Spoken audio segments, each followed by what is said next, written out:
Bueno, ya son las 8:05, la clase es bastante para dar, para que puedan entender, así que si querés empezar, Antonio, por favor. Bueno, Álvaro. Buenos días. Bueno, con la contadora Patricia Altamirano, mi nombre es Antonio Améstica, tengo un temite de video, pero yo los puedo escuchar y ver perfectamente.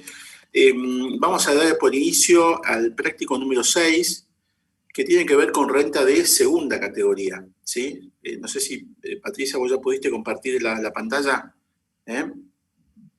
¿Cómo no? Así vamos viendo el ¿Te parece? desarrollo del... Sí. ¿Querés compartir directamente la solución para...? Porque el práctico Exacto. creo que lo podemos ir leyendo, pero sí me interesa hacer foco en la solución o en la planilla de solución, que segunda categoría en verdad tiene algunas características particulares porque tiene que ver quizás con el análisis de los instrumentos financieros, una pequeña introducción, por supuesto, en cada caso, y luego vemos el tratamiento fiscal, porque en verdad me parece que este es el objetivo del práctico, ¿no es cierto? Bueno, Ahí si me permite... ¿Lo están viendo ahí? Perfecto de mi parte, no sé si los chicos lo pueden ver. Ah, bien. No, si ya lo ves vos, lo ven todos. Perfecto. Bueno, entonces, yo en particular vamos a dar por inicio la lectura del práctico número 6, ¿sí? El práctico 6 dice que la señora Andrea Paz, residente del país, y este dato sí me parece importante porque recuerden ustedes que la ley de impuestos a las ganancias toma posición de lo que llamamos renta mundial, y el residente del país tributa por las ganancias de fuente argentina más las ganancias de fuente extranjera, es decir, que atrapa este concepto de renta mundial en el artículo primero de la ley de impuestos a las ganancias. En tanto que el no residente, es decir, el extranjero, tributa solamente por las ganancias de fuente argentina y a cuyo efecto me debo remitir a los artículos 116 en adelante de la ley de impuestos a las ganancias. Pero quería destacar este punto porque me parece importante plantear que Andrea Paz es residente en el país, con lo cual va a tributar por la ganancia de fuente argentina y si los hubiere, ganancia de fuente extranjera. Lo vamos a ver enseguida en el desarrollo del práctico. Entonces, este contribuyente suministra la siguiente información para la liquidación de impuestos a las ganancias por el periodo fiscal 2021 y el cuadro de variación patrimonial. Es decir, que el práctico está haciendo foco en dos temas. Primero, en la determinación del impuesto, es decir, cuánto debe pagar el contribuyente del impuesto a las ganancias, y por otro lado, que analice esta, si se me permite la expresión, esta ecuación patrimonial, esta evolución del patrimonio entre un periodo inicial y un periodo de cierre, más o menos las ganancias, más o menos el consumo, el uso y estos conceptos nuevos que aparecen a partir del práctico anterior. ¿Está bien? Lo dejo planteado, pero lo vamos a ver enseguida. Los importes que se indican son netos de IVA, de corresponder, y los valores expuestos son meras suposiciones numéricas, bueno, al solo efecto del cálculo de este ejercicio. ¿Está bien? Entonces me permito avanzar con el primer punto. Si Pato, no existen preguntas en el chat, avanzo con el desarrollo del punto 1. Entonces, bien. El planteo me dice que percibió rendimientos producto de colocaciones efectuadas durante el año 2021. Y es claro que renta de segunda categoría imputa sus ganancias por el criterio de lo percibido, con lo cual este va a ser el principio rector de imputación en segunda categoría, salvo algunas excepciones que vamos a ver enseguida. ¿Está bien? Pero el principio rector es percibido, salvo algunas cuestiones de excepción que vamos a ver dentro del concepto de percibido. ¿Está bien? Entonces son, decía el planteo, colocaciones financieras, y el primer punto es un plazo fijo en pesos o moneda nacional, con cláusula de ajuste de entidades reguladas por la 21.526 por la suma de 220.000 pesos. ¿Está bien? Sobre este concepto vamos a la solución, así presento el cuadro y avanzamos con el esquema de solución que tenemos. Si ustedes se fijan en la solución, vamos a tener el cuadro de liquidación, esto que se llama liquidación separada, primera gran columna, imposición cedular, Y la segunda gran columna, liquidación progresiva y proporcional. ¿Qué sucede con la ley de impuesto a las ganancias a partir de la reforma de la 27430? Ley 27430, primera reforma tributaria que ustedes deben conocer, porque en verdad es tan trascendente en la liquidación del impuesto que incluso llega a modificar el concepto de impuesto a las ganancias del artículo 2º, tema que vamos a ver enseguida, pero la trascendencia de la 27430, boletín oficial 27 del 12 del 2017, es realmente trascendente a los efectos de que podamos avanzar con el tema. ¿Qué introduce esta ley o esta reforma? Introduce la imposición cedular y la superpone con la imposición global o progresiva. Históricamente nosotros siempre decimos que el impuesto a las ganancias es un impuesto global y personal porque considera en la imposición global, me refiero a la columna que Patricia pintó con, creo que es un marroncito, Patricia, ¿no? El color. Sí. ¿Sí? ¿Qué considera? Considera la imposición progresiva, artículo 94. Y siempre decimos, ¿por qué es personal? Porque en verdad no tributa lo mismo el contribuyente soltero que el contribuyente casado, porque el casado tiene hijos, tiene una familia, tiene las deducciones personales del artículo 30 y en consecuencia va a poder disminuir, en ese sentido personalista o personal que tiene el impuesto, su situación personal frente al impuesto. Y progresiva porque claramente el artículo 94 de la Ley de Impuesto a la Ganancia establece una escala progresiva, que comienza en un 5% y termina en una escala final del 35%. Pero ¿qué pasa con la imposición cedular? La imposición cedular toma una cédula, un concepto, una renta, y la hace tributar a una determinada alícuota. Por ejemplo, si hablamos de dividendos, al 7%. No importa si el dividendo es 1 peso, 1 millón o 10 millones, siempre esa imposición cedular va a alcanzar esa renta a la alícuota estándar del 7%. No considera las condiciones personales y no es progresivo porque tiene una alícuota única para cualquiera sea el monto de ganancia que tenga el contribuyente por ese concepto cedular. ¿Está bien? Por eso este cuadro aparece dividido en una doble faceta. Lo que está pintado en amarillo, imposición cedular, y lo que sigue a continuación, la imposición progresiva. Ahora, ¿cómo debemos liquidar el impuesto a las ganancias? Primero debemos preguntarnos, cuando nos encontramos ante una renta básicamente de segunda categoría, ¿esta renta, este plazo fijo, es imposición cedular? Es decir, está grabado por el artículo, que son los artículos claves para este análisis, por el 95, 96, 97, 98, 99, es venta inmueble, es un interés producto de una colocación financiera, es un dividendo. Si yo respondo negativamente a esta pregunta, entonces debo concluir que es una renta global. Es decir, que en el análisis de liquidación primero debo analizar si la renta es cedular para luego caer en una imposición de tipo global. ¿Está bien? Entonces, ahí, este es el primer punto que yo debo pensar en este análisis. Entonces, vuelvo al punto principal del planteo y era en verdad una renta, ¿sí? Una renta en plazo fijo, pero con cláusula de ajuste. Entonces, acá otra vez aparece otra ley, que es la 27.541, que vuelve a reformar la ley de impuesto a las ganancias, pero esta vez el 23 de diciembre del 2019. El gobierno de Aníbal Fernández apenas asume, establece un conjunto de disposiciones normativas y entre ellos alcanza a la ley de impuesto a las ganancias y modifica este artículo 26, inciso H, a cuya lectura voy a acudir rápidamente para que pueda entenderse la lógica de estas imposiciones, digamos, de plazo fijo. Si ustedes me acompañan rápidamente en el texto del artículo 26, el artículo 26 son exenciones, ¿está bien?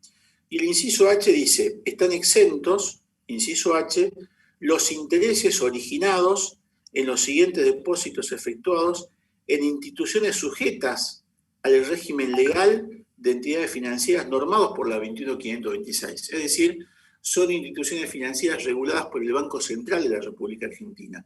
Esa es la ley 21.526.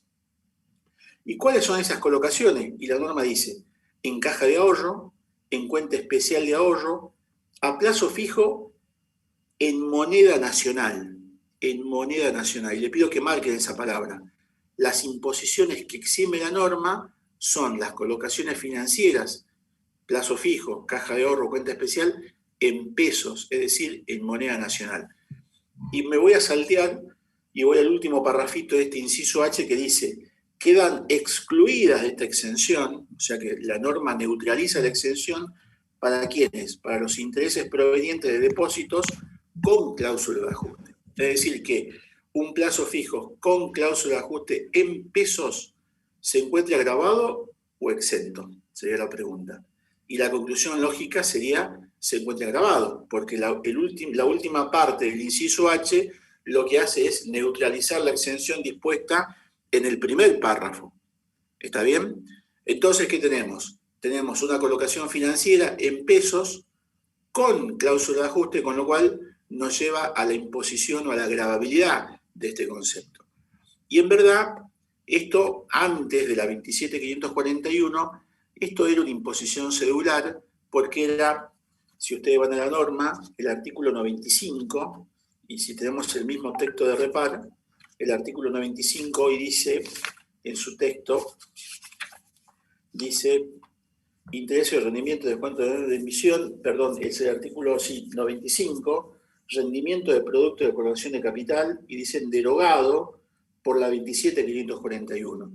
Como esta ley de reforma posterior a la 27.430 deroga la imposición cedular del plazo fijo, ya no siendo cedular, queda alcanzada por la imposición global. Es por eso que aparece grabado por 220.000 pesos en la columna de liquidación progresiva, y fíjense que dividimos, es progresiva, renta de segunda, de fuente extranjera o de fuente argentina. Como la fuente está localizada en el país, artículo 5 de la Ley de Impuesto a las Ganancias, es una entidad financiera regulada por el Banco Central de la República Argentina, Ley 21.526, la fuente está ubicada en el país, en consecuencia, es una ganancia de fuente argentina, segunda categoría, que se imputa por el percibido y queda grabado por la escala progresiva del artículo 94. ¿Bien? Pato, si querés seguir con el siguiente punto. Perfecto, perfecto. Buenos días a todos. Antes que sigamos, vamos a pasar un avisito parroquial que nos pidió el contador Fernando Carrizo, que el día viernes se va a hacer un simulacro, viernes 7 de mayo, se va a hacer un simulacro del parcial. Así que estén atentos al horario y bueno, cómo van a hacer el enlace al Zoom, etcétera, como para que estén un poquito más, digamos, empapados de lo que va a ser el parcial, por favor. Y otro avisito, ya que estamos, es en la plataforma ustedes tienen un artículo muy bueno, la verdad que esta contadora se pasó porque hizo un análisis minucioso de todo lo que les explicó recién el contador, cómo fue con la anterior ley, cómo es con esta ley. Es Avalay Verónica, ustedes los tienen al final del TP6, que es el que estamos viendo, ahí está. Y deben haber recibido todos el tercer aviso, la noticia de que estaban habilitados todos los cuestionarios. Ahora se va a habilitar apenas terminemos de dar hoy la clase de este TP, se va a habilitar para que puedan hacer las preguntas del TP6. Y por favor, respóndanlos también, porque es como que les va a ir dando un entrenamiento para el parcial. Bueno, seguimos, volvemos a nuestra realidad. Bueno, estamos, siempre nos ubiquemos, por favor, en que estamos aquí analizando el rendimiento. En este caso, si son plazos fijos, estamos analizando el interés, que eso es lo más importante porque a veces confunde capital con intereses. Un poco ya se los dijo el contador, porque fíjense que se trata de un plazo fijo en pesos, y les dijo recién que subrayen en el artículo 26 H, el tema de que se trata en pesos, o sea que está en moneda nacional, sin cláusula de ajuste. O sea, ¿qué significa que sea sin cláusula de ajuste? Que no está siguiendo a la inflación. Son distintas tasas de interés cuando uno va a pactar con el banco. Está regulado por la entidad, o sea, siempre debo tener en cuenta todos esos requisitos que me establece la ley. ¿Cuál es el rendimiento? ¿Cuál es el interés que obtuve? Los 163.000 pesos que un poco ya se lo fue adelantando el contador, ¿sí?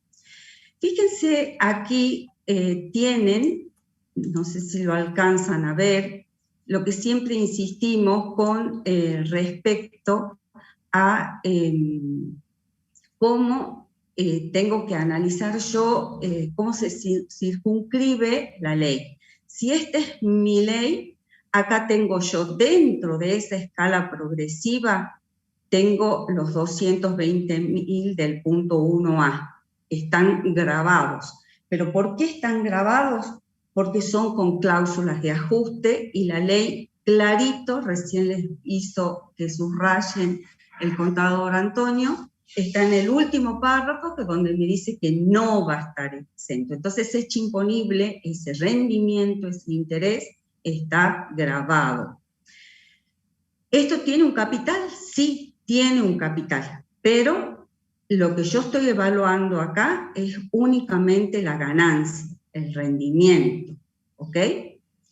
Y digamos de alguna manera el ingreso, porque la ganancia sería teniendo en cuenta a su vez también los gastos que se pueden haber producido, si es que yo tengo, supónganse, a alguien le pago honorarios para que me haga todo este tipo de inversión. Entonces, ¿lo voy a poder deducir? Sí, porque es un gasto necesario para obtener, mantener y conservar la ganancia, ¿sí? Siempre ese principio de causalidad lo tengo que tener presente cada vez que analizo un gasto.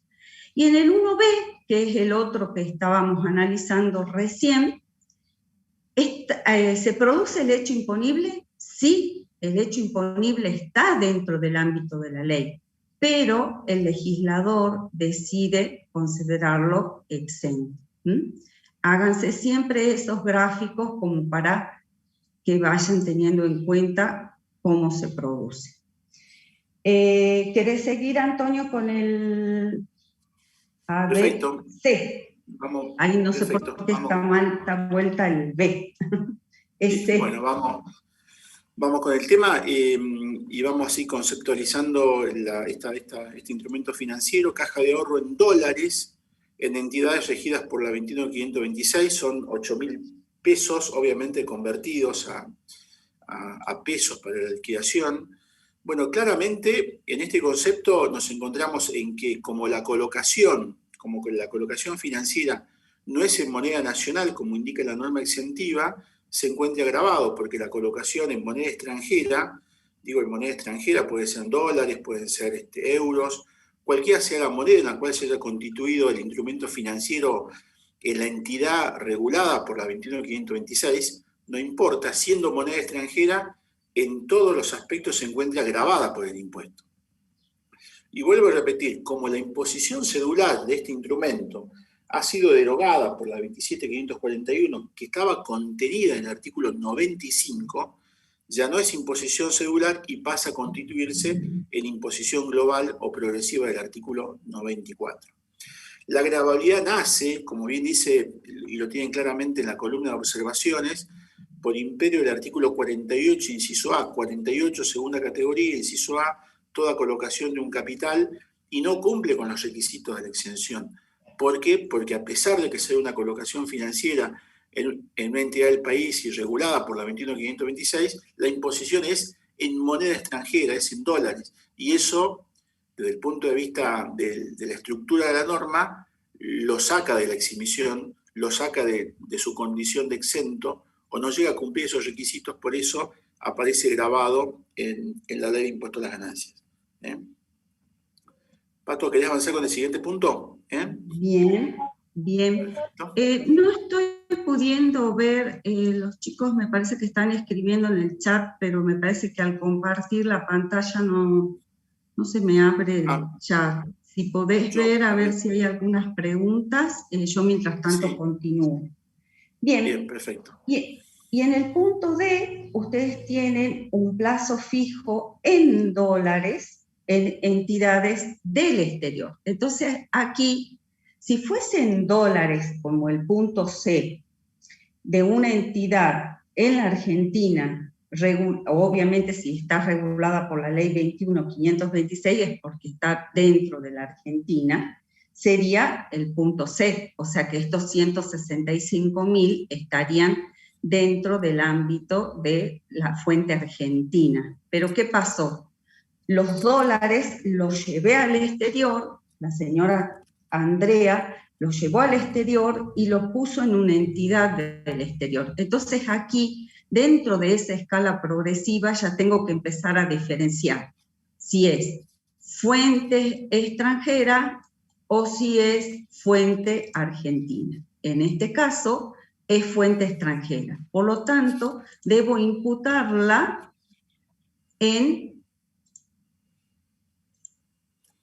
la columna de fuente extranjera. Y si ustedes van al 137, es justamente cuando empieza a tratar la parte de renta mundial, el impuesto a las ganancias, y donde nos remite al 48 y nos dice que todos esos intereses que estén en entidades del exterior se los va a considerar grabados. Lo único que tengo que razonar aquí es que se trata de una fuente extranjera. Entonces, si volvemos a nuestro esquema o a nuestro dibujo, tengo aquí los 8.000 que recién les describía el profesor como fuente grabada, un hecho imponible de fuente grabada por el percibido, pero de fuente argentina, y que lo que debo tener en cuenta aquí, separar el mismo, cuando uno está liquidando, que ahora ya se hace todo a través del web, la misma liquidación, el hecho de que uno ponga de que es fuente extranjera, ya lo lleva a un apartado y no sigue, como en este caso, en la columna de fuente argentina. ¿Es un hecho imponible del impuesto a las ganancias? Sí, pero lo debo separar de estas dos que se las consideraba grabadas, el 1A y el 1C, la debo considerar aparte como fuente extranjera. Y acuérdense que no me debo, por el hecho de que esté exento, no considerarlo. Sí lo debo considerar porque después lo tengo que tener en cuenta para ese cuadro de evolución patrimonial que recién les describía el profesor Antonio. Si no hay preguntas, podríamos pasar a los otros puntos, Antonio. Bien, perfecto. Bueno, yo fui contestando un poco el chat de temas que son aclaratorios. No hay ninguna pregunta que sea relevante para comentar. Bueno, vamos al siguiente punto del planteo. Son rescate y rendimiento de fondos comunes de inversión. ¿Sí? Esta es la sigla con la que normalmente nombramos a estos instrumentos, FCI. ¿Sí? Y el primer punto menciona que se trata de un fondo común de inversión. Esta es la denominación que tiene el fondo AA1, abierto, constituido en el país, que cotiza en la CNB por el rescate, cuyo activo subyacente son activos en pesos. Obtuvo 120.000 pesos como consecuencia de ese rescate, me dice la norma. Bueno, acá algunas aclaraciones que son preliminares. Si vamos a la solución, así lo voy compartiendo. En primer lugar, tenemos que entender que los fondos comunes de inversión son, digamos, como condominios de inversión en los cuales, si son abiertos, como plantea el enunciado, cualquiera de las partes o cualquier inversor puede suscribir cuotas partes, como si fuesen un condominio de inversión en un activo que tenga este fondo común, que pueden ser dólares, pueden ser plazos fijos, pueden ser una canasta de moneda extranjera, pueden ser títulos latinoamericanos, cualquiera sea el fondo común un fondo común se arma para una inversión y obtener un rendimiento y otorgarle al inversor una alternativa, digamos, de diversificar su portafolio de inversión y de obtener distintos rendimientos. Por ejemplo, Patricia y yo ahorramos en pesos y decidimos invertir no en un plazo fijo, que es un instrumento tradicional, sino suscribimos un fondo común de inversión que tiene un activo que son, por ejemplo, una canasta de monedas, dólares, yen y euros. Es decir que, de alguna manera, estamos buscando una protección de una moneda local, ¿sí?, en una moneda extranjera que tiene una cotización conocida, por ejemplo, una moneda dura que está protegida por la inflación.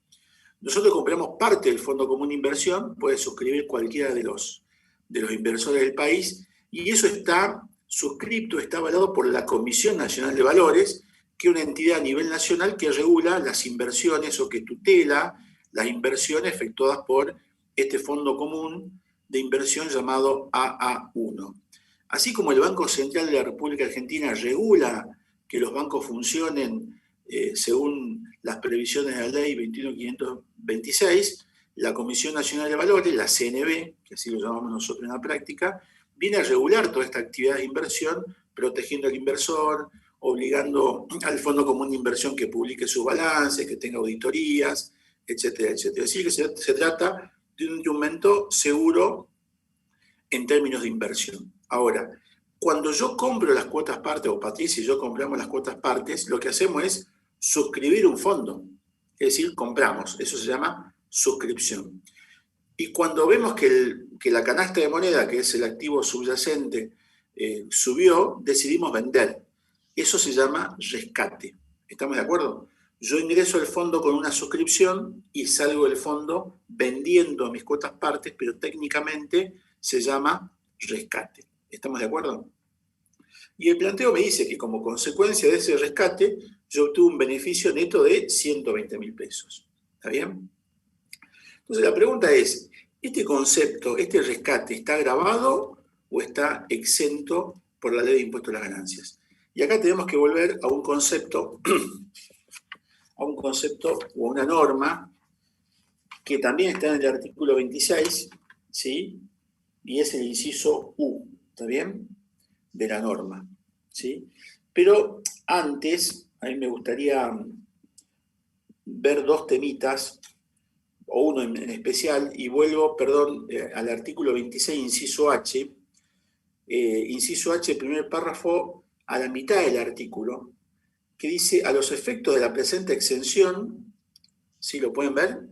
A los efectos de la presente exención, se establece la vigencia de las normas derogadas por los incisos B, C y D del artículo 81 de la 27.430. Es decir, que la norma lo que me está diciendo es que eso que estaba derogado por la 27.430 ahora vuelve a cobrar su aspecto exentivo, ¿está bien? Y ya vuelvo sobre este concepto preliminar. Vamos al 20U. El 20U, última parte, ¿sí? Me dice 20U, último párrafo. Yo lo tengo en la página 13. 26, ¿no, Antonio? ¿Perdón? Te estás yendo a la ley anterior. 26. 26, perdón. La memoria me juega una mala pasada. No me puedo ir del texto viejo, perdón. Artículo 26. Gracias, Patricia. Artículo 26, U, última parte. Cuando se trate de valores alcanzados por la disposición del artículo 98, ¿hasta ahí me siguen?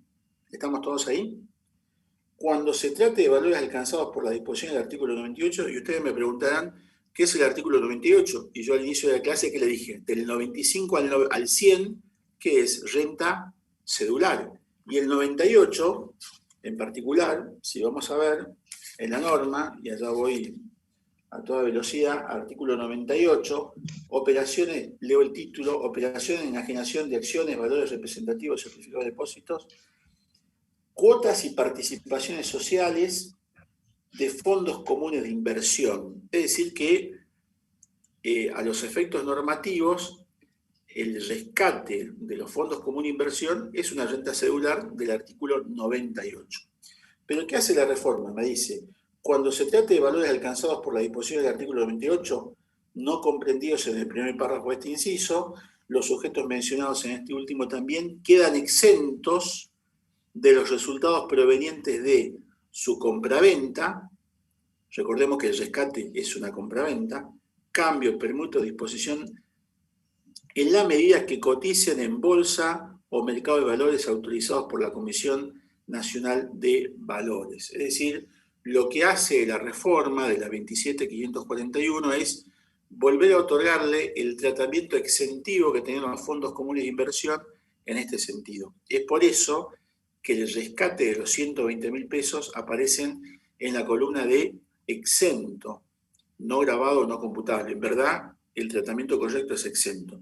Digo esto y hago esta aclaración porque si ustedes ven prácticos de años anteriores, van a encontrar que el rescate de un fondo común de inversión abierto, y a pesar de que cotice sus cuotas parte en el fondo, en la Comisión Nacional de Valores, va a aparecer como grabado. Entonces esto es una verdadera novedad en el tratamiento del fondo común de inversión, que les pido suscriban esta norma, que es el 26, inciso última parte, en la cual claramente menciona que la gravabilidad del artículo 98 queda eximida por esta última disposición incorporada por la 27.541. ¿Está bien? Muy bien. No sé, me fijo si hay preguntas, Pato, y si no avanzamos. Dale, por favor. En principio no tengo nada en el chat, así que avancemos. Vamos al punto F y ahí también tengo que prestar atención y diferenciar con el punto E que acabamos de ver. ¿Por qué? Porque ya no se trata de un rescate, o sea, no significa ya de que yo me fui del fondo, como es el punto E. El punto F me está hablando del rendimiento, o sea, estoy en ese fondo común de inversión, que en este caso es el BB6, y percibí, que también siempre tengo que prestar atención a ese concepto, 67.000 pesos en el mes de julio del 2021. Entonces estamos hablando del rendimiento, no del rescate. Diferencien esos conceptos. Y bueno, aquí, ¿qué pasa? A partir del 2019, este concepto quedó exento. Después ustedes solos hagan el gráfico y vayan viendo qué conceptos quedan dentro de la imposición y cuáles no. ¿Dónde los voy a encontrar? En el artículo que hace un ratito vimos, que es el 26H, porque no solo me habla de plazos fijos, sino también del rendimiento, no solo del interés de los plazos fijos, perdón, sino también del rendimiento que obtenga a través de las inversiones que haga en los fondos comunes de inversión. Pasemos, si te parece, al G. Antonio. Bueno, sí, cómo no. Bueno, acá tenemos un fondo común de inversión que se denomina BB6, ¿está bien? Es un fondo común de inversión cerrado, ¿sí? Esto ya quiero una pequeña aclaración. El fondo común puede ser cerrado o abierto, ¿sí?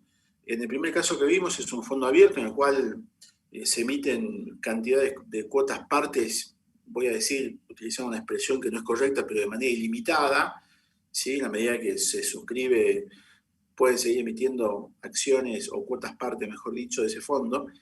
En cambio, el fondo común de inversión cerrado tiene una cantidad limitada de cuotas parte, se emite con un objetivo específico. Supongamos que existe un fondo común de inversión destinado a la construcción de un parque solar en La Puna y emite cuotas partes por $10 millones. Es decir, el objetivo es específico, la construcción de ese proyecto, y emite cuotas partes por ese valor, y es cerrado porque está limitado esa cantidad de cuotas partes. Su objetivo es la construcción y no otro, de ese parque solar, por ejemplo. ¿Está bien? Con lo cual, una vez cubiertas las cuotas parte de 10 millones, el fondo no puede emitir más cuotas porque ha cumplido su objeto. Es cerrado, ¿estamos de acuerdo? Y este es un dato que no es menor porque va a tener un tratamiento diferencial en el impuesto a las ganancias que vamos a ver enseguida. Sigo leyendo el planteo. Constituido en el país, es un dato también relevante porque esto me está asegurando que es ganancia de fuente argentina. retomo lo que dije recién, artículo 5 de la ley, artículo 5, concepto de fuente territorial, que no cotiza en la CNB, este es otro dato relevante, lo vamos a ver enseguida. Es un fondo común de inversión cerrado, también puede cotizar en la CNB, pero este no cotiza. Y de este fondo común yo rescato en forma neta 87.000 pesos, quedan activos en moneda extranjera, que convertido el tipo de cambio del 25 de septiembre del 2021 me da este valor. No queremos entrar en la problemática del tipo de cambio, sino en el concepto como instrumento inicial, digamos. Vamos a ver primero la solución, ¿sí? La solución, vamos a ver que tenemos este fondo común de inversión en moneda extranjera, el BB6, cerrado, grabado, pero grabado como imposición cedular por aplicación del artículo 98, inciso C. Entonces vamos a trasladarnos a esa norma, 98, yo tengo en la página 98, lo tengo en la página 38 de mi separata de Repar, ¿sí? Y voy a leer la introducción para que nos podamos ubicar en este concepto. Artículo 98, la ganancia neta de fuente argentina, de las personas humanas y sucesiones indivisas, derivadas del resultado proveniente de. Entonces acá hay dos conceptos. En primer lugar, que la imposición cedular siempre de fuente argentina. Cualquiera sea el artículo que ustedes tomen de renta cedular, siempre está atrapando renta de fuente argentina. Y en segundo lugar, el sujeto alcanzado es la persona física, mejor dicho, la persona humana o la sucesión indivisa. ¿Estamos de acuerdo? La renta cedular siempre alcanza a la persona humana, no al sujeto empresa, que esto va a tener otro tratamiento que ya lo vamos a ver en tercera. Pero para atrapar con renta cedular voy a tener como primer requisito una ganancia fuente argentina y como segundo requisito que el perceptor de esa renta sea una persona humana o una sucesión indivisa, que al final de cuentas ustedes ya saben que a la fin de la ley es también una persona humana. Pero ¿qué dice la norma? Derivada del resultado proveniente de operaciones de enajenación de acciones, valores representativos, certificados de depósito de acciones y participaciones sociales, incluidas las cuotas parte de fondos comunes de inversión. Es decir, que el resultado o el neto o ganancia neta de este rescate está grabado por la ley de impuesto a las ganancias, de manera cedular. Inciso A, las graba el 5%, si están en moneda nacional, sin cláusula de ajuste.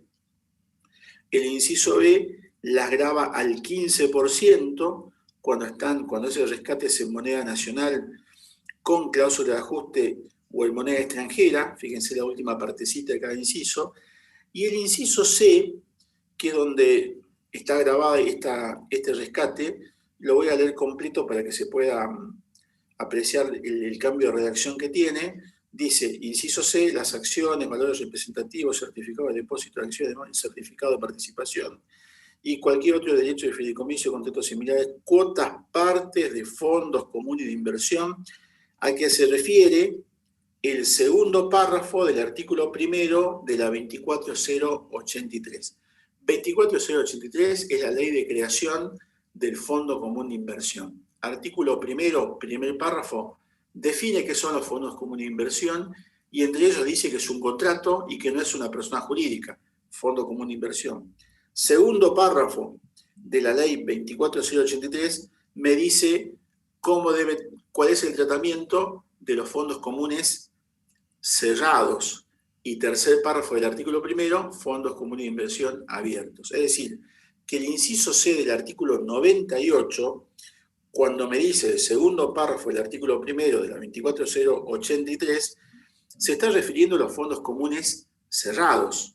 Es decir, que le va a dar un tratamiento especial a este fondo común que tiene esta característica, que acabo de explicar brevemente las condiciones de por qué es cerrado.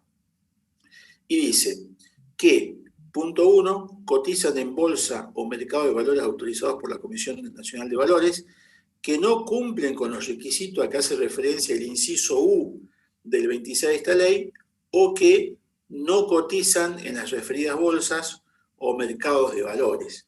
Entonces, la norma es 98C.2i, porque este fondo común de inversión cerrado no cotiza, es cerrado, perdón, y no cotiza en el mercado de valores regulados por la CNB. Y en consecuencia aparece grabado con la alícuota del 15%. ¿Está bien? Creo haber sido lo suficientemente claro, pero voy a chequear si en el chat no existe alguna pregunta, Patricia. Bien. Mientras tanto, lo que tenemos que tener en cuenta allí, que nos dice al final de ese punto 1, que al 31 del 12 del 2021 había retirado los capitales colocados más sus rendimientos. O sea, que no hay, para que vayamos teniendo en cuenta ya un poco ese estado de evolución del patrimonio neto, no habría saltos a considerar por todos estos conceptos que vimos recién a fines del 2021. Entonces nosotros aquí, fíjense que ya vimos del 48A, que es bastante genérico porque nos habla de intereses y de ahí se amplía, y entonces tendríamos que tener en cuenta los plazos fijos, los rendimientos de los fondos comunes de inversión, el rescate de ese tipo de inversiones, y ahora entraríamos a lo que es el título 2, el punto 2, que son los títulos públicos emitidos en dólares. Fíjense, nos dice el punto 2 en el enunciado. Obtuvo renta, o sea que nuevamente estamos hablando del rendimiento que nos dio ese capital invertido en títulos públicos, emitidos en dólares por entidad oficial argentina que cotiza en la Caja Nacional de Valores, convertidas en pesos a tipo cambio comprador a la fecha supuesta a disposición de corresponder. ¿Por qué supuesta disposición? Ahora lo vamos a ver. Sobre todo en el punto B. Y acá tenemos el resultado de la venta. Y hace un ratito vimos con el profesor Antonio ese artículo 26U, último párrafo, que nos decía, como para que cualquier cosa, si hay dudas, volvemos, pero nos decía que, ¿se acuerdan cuando lo vimos aquí? Cuando se producía el rescate de ese fondo común de inversión, o sea que ya no lo tengo y lo cierro, le doy de baja a ese fondo común de inversión y por lo tanto tengo un ingreso. Bueno, aquí es lo mismo, pero con los títulos públicos. Y que la norma, en ese último párrafo, que inclusive está como en cursiva porque se agrega con la última modificación, ahora se lo considera exento. ¿Es un hecho imponible de la ley? Sí, pero el legislador decidió considerarlo como exento de la gravabilidad. Si querés, pasamos al otro punto, Antonio. ¿Cómo no? Entonces avanzamos y el punto siguiente me dice que renta devengada en 2020 y puesta a disposición en junio 21 por 64.500. ¿Está bien? Obviamente que la tenencia de títulos públicos tiene por objetivo buscar una rentabilidad que pagan estos títulos a través de un rendimiento o de un interés. ¿Está bien? Entonces lo que tenemos acá, que este título me devengó un interés en el periodo 2020, pero que en verdad fueron puestos a disposición, esos intereses fueron puestos a disposición recién en junio 21, ¿está bien? Es decir, acá, entonces, la pregunta es, ¿en qué momento hago la imputación de ese rendimiento? Si en el momento de su devengamiento o a la fecha de su puesta a disposición. Y en verdad acá, yo decía al principio de clase que el principio rector de segunda categoría es la imputación por el percibido, pero hay algunas excepciones, y el propio artículo 24 dice, bueno, cuando se trate de títulos públicos, o de dividendos, o títulos valores que generen una renta, los mismos se van a imputar al momento de su puesta a disposición. ¿Cuál es ese momento? Ese momento es cuando se decide disponer o poner a disposición del del inversor ese rendimiento. Si está puesto a disposición en un mes determinado, que el planteo lo fija, por ejemplo, en junio 21, y por algún motivo el inversor no concurre a cobrarlo o a retirarlos, se entiende que la renta se imputa al momento de su puesta a disposición, sin importar el momento en el cual el inversor concurre a percibirlo o a retirar o a disponer de los mismos. ¿Está bien? Entonces acá hay una excepción, no sé si llamarlo excepción, pero un método de imputación diferente al de la mera percepción, porque es el momento en que fueron puestos a disposición del inversor. ¿Está bien? Esto claramente lo menciona el artículo 24 de la norma, ¿sí?, que pone como una pauta la puesta a disposición de estos rendimientos a los fines de su imputación. Pero ¿cuál es el tratamiento que debemos darle a estos títulos? Y en verdad otra vez acá aparece la reforma tributaria de la 27.541 y que estos títulos se encuentran exentos del impuesto, al igual que el resultado de venta del título, porque en verdad esto en la 27.430 estas operaciones quedaban alcanzadas y de hecho vuelvo a retirar, si revisan prácticos anteriores van a ver que el tratamiento es totalmente distinto. Acá la reforma impacta en pleno en el año 21 y tanto el resultado del título como su rendimiento se encuentran exentos del impuesto a las ganancias, lo cual en verdad es bastante lógico porque siempre la emisión de títulos públicos ha sido, o el principal atractivo para el inversor es que percibía los intereses o el resultado de la operación no se encontraba alcanzado por el impuesto, con lo cual tenía, digamos, un atractivo especial para un segmento de inversores que decidían apostar o invertir en títulos valores del Estado, ya sea nacional, provincial o en su caso municipal, como es la provincia de Cava, digo la jurisdicción de Cava, y en verdad tenían como atractivo adicional que no tributaban impuestos, con lo cual esto vuelve a su canon normal o a su carril lógico y vuelve a tener el tratamiento de exento de impuesto a las ganancias. ¿Está bien? Bueno, yo creo que están los puntos, Patricia, no sé si querés que avancemos con el planteo. Bien, bien. Bueno, vamos a lo que sería el punto 3, y fíjense, si ustedes van al texto del 48A, seguimos dentro del 48A, o sea que nos sigue teniendo, digamos, es bastante general y nos sigue abarcando todo este tipo de situaciones, porque allí nos habla del rendimiento de créditos en dinero. Y fíjense que realizó las siguientes operaciones de préstamos, o sea, ella realiza préstamos, Andrea Paz, y en uno de los casos, en el A, presta dinero al personal doméstico. Y aquí es importante tener en cuenta si hay instrumentación o no. Si yo tengo la prueba, siempre en estos casos va a ser una cuestión de hecho y prueba. Y ese mutuo, ese contrato de préstamo, se firmó por ambas. Y si es su personal doméstico, lo tiene registrado, incluso si analizamos un poquito más, quizás hay un fin social a través de eso, y hay dictámenes de la AFIP, recuerden, que siempre el dictamen, el día de mañana que ustedes asesoren a sus clientes, el dictamen es lo que AFIP opina.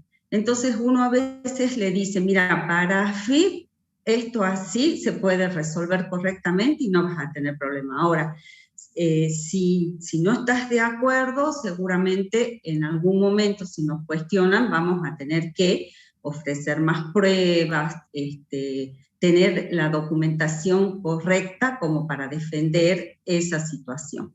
Entonces, tengamos en cuenta que seguimos dentro del 48A y ahí también hacemos referencia al 24B, o sea, por el percibido.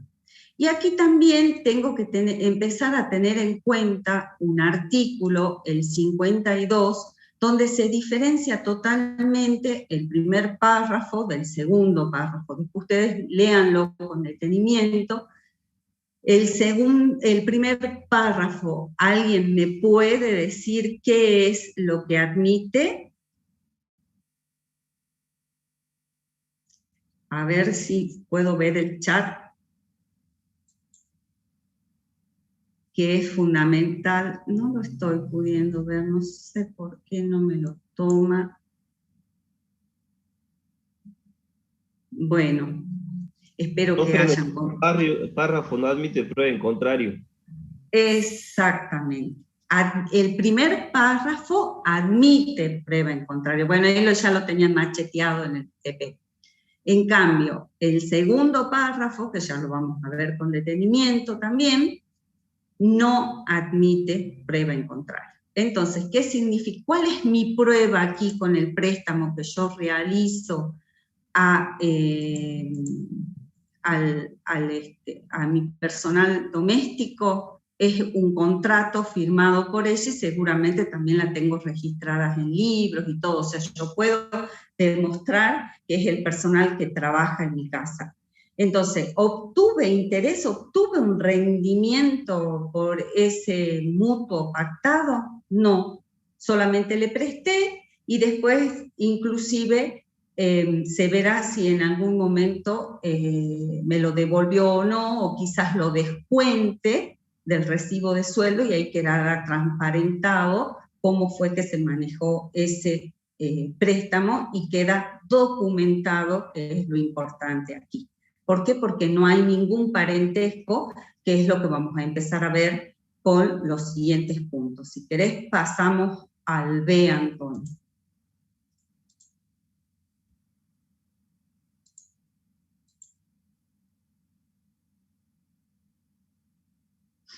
Antonio. ¿Se le habrá cortado? Antonio.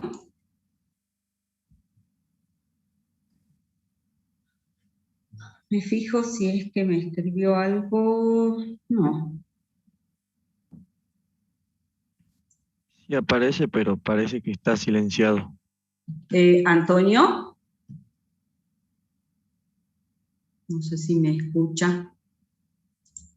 Bueno, seguimos hasta que él pueda retomar el sonido.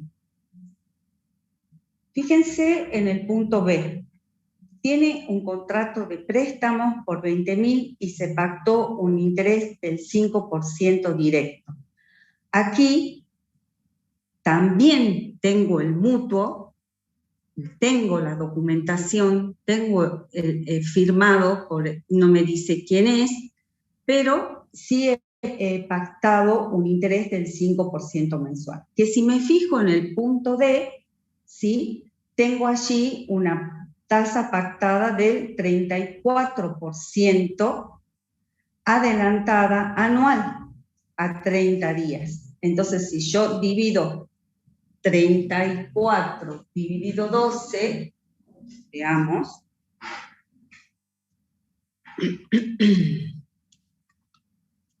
me da una tasa del 2,8. Inclusive estoy teniendo una tasa perfectamente acorde a lo que tengo que establecer como mínimo que me establece el Banco de la Nación Argentina. ¿Qué pasaría si fuera por un interés menor?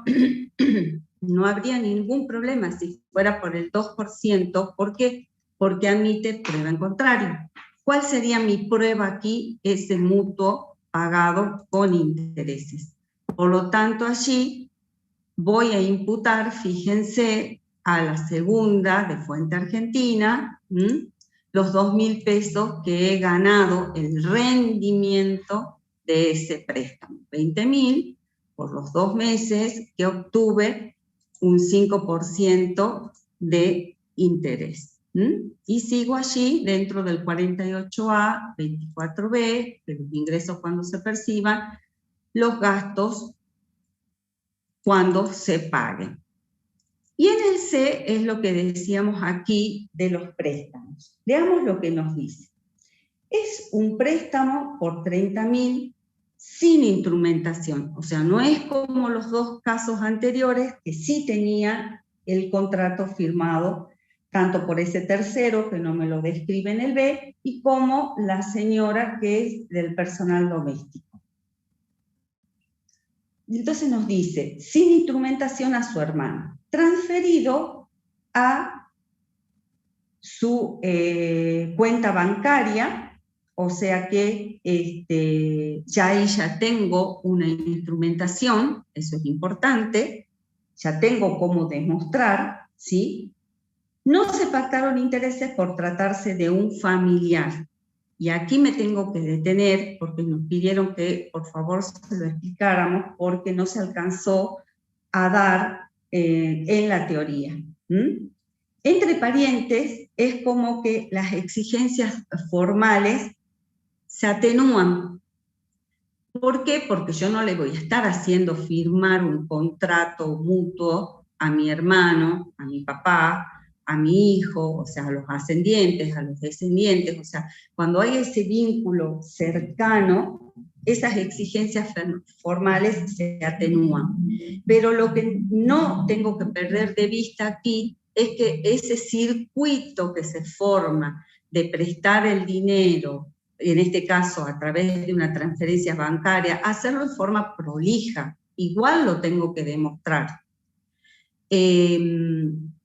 Por ejemplo, presto el dinero, como me dice el enunciado, se transfiere a su cuenta bancaria, no se pactaron intereses por tratarse de un familiar, o sea que el rendimiento es cero, como en el punto A, y el mismo fue devuelto a su vencimiento mediante un depósito bancario, o sea que se cumplió todo el circuito, que eso era importante. Por eso aquí ustedes tienen varios fallos, el de Díaz Elíades, el de Fiocchi, Elsa, de Marino, Antonio, todos, en realidad, el que se resuelve a favorable a Díaz Elíades es favorable a ella, es porque pudo demostrar que todas las declaraciones juradas se cruzaban correctamente, o sea, ella le había prestado a su sobrino, la inversión que se hizo estaba demostrada,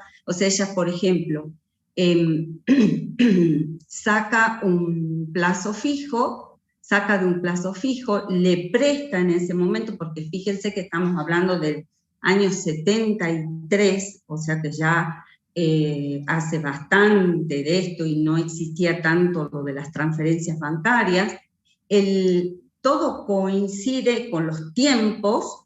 Entonces, con ese plazo fijo, él compra un auto y después se demuestra que le devuelve el dinero. Y lo mismo con su cónyuge. O sea, es obvio que entre cónyuges se van a producir préstamos o entrada y salida de dinero, que quizás ni siquiera cabe decir que van a ser préstamos. En cambio, en Fiocchi y Elsa, ahí ya no se pudo demostrar más que nada porque sí existían plazos fijos, pero supónganse era del año pasado. Entonces no había ni siquiera temporalidad entre que se sacaba el plazo fijo y se invertía.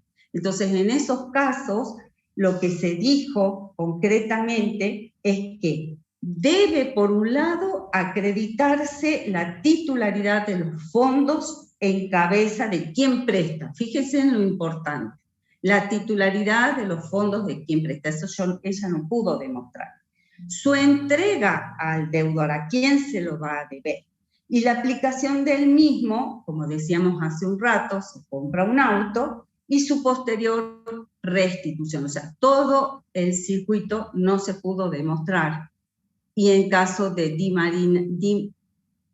Martino tampoco se pudo demostrar. Con eso podemos decir que queda en cero. ¿Por qué? Porque aquí sí cumple todo el circuito que estamos necesitando que se compruebe. Bien. ¿Y por qué? Lo otro que no tengo que perder de vista es porque estoy en el primer párrafo del 52. Únicamente estoy prestando dinero. Distinto es si voy al 4, donde vendió 2 terrenos para construir su casa habitación, donde no admite prueba en contrario. No sé si Antonio se pudo conectar. Sí, Pato, estoy acá. Ah, bien, buenísimo. No sé si querés seguir con el punto 4. Perfecto, buenísimo. O Avanzo. Bueno, agregar algo de lo que veníamos no, diciendo. Bien. perfecto, te escuché perfecto, Patricia. No había perdido la conexión, sino que no tuve un problema de micrófono nada más, pero perfecto, te escuché. Me pareció interesante el comentario de los fallos y la aclaración de la prueba en contrario no en todos los puntos, ¿no? No veo, en verdad, en el chat preguntas vinculadas al tema, así que Bien. si te parece, avanzo con el punto 4. Perfecto. Muy bien. Perfecto. Bueno, en el planteo me dice que vendió 2 terrenos para construir su casa habitación, ¿está bien?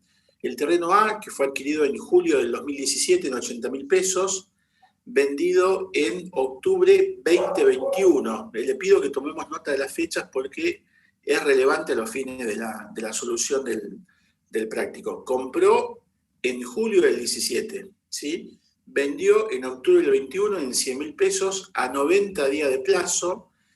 No se pactaron intereses por esa venta financiada, ¿sí? Como bien decía Patricia en el comentario de segunda categoría. Y el impuesto a la transferencia de inmueble, que es lo que nosotros llamamos en la práctica ITI, fue de 1.500 pesos. ¿Está bien? Entonces acá me detengo un segundo porque en verdad este punto lo que hace es llevarnos al tratamiento de la reforma que tuvo la 27430 cuando agrega al artículo segundo, concepto de ganancia, el apartado quinto, ¿sí?, de ese artículo que dice que los resultados derivados de la enajenación de inmuebles están alcanzados por el impuesto cualquiera sea el sujeto que la obtenga. ¿Estamos de acuerdo?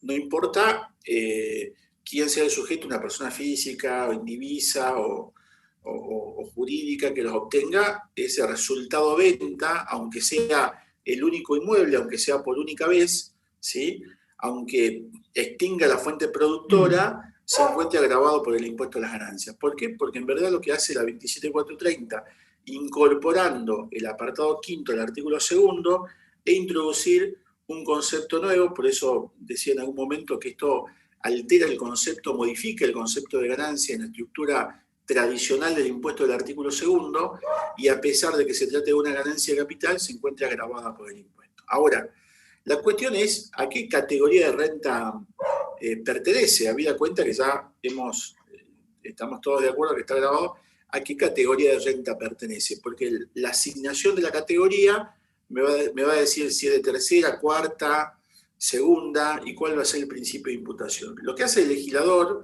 de la reforma de la 26430 es introducir este concepto en el artículo 48, segunda categoría, inciso K. Lo incorpora acá, con lo cual el resultado de venta de inmuebles es una renta de segunda categoría y en consecuencia se imputa por el criterio de lo percibido. Pero acá viene esta cuestión que tiene que ver con las fechas y la vigencia de la norma, porque la 27430 incorpora un artículo 86 en esa ley y dice, bueno, acá vamos a tener en cuenta las fechas, y hace un antes y un después en materia de vigencia de esta gravabilidad.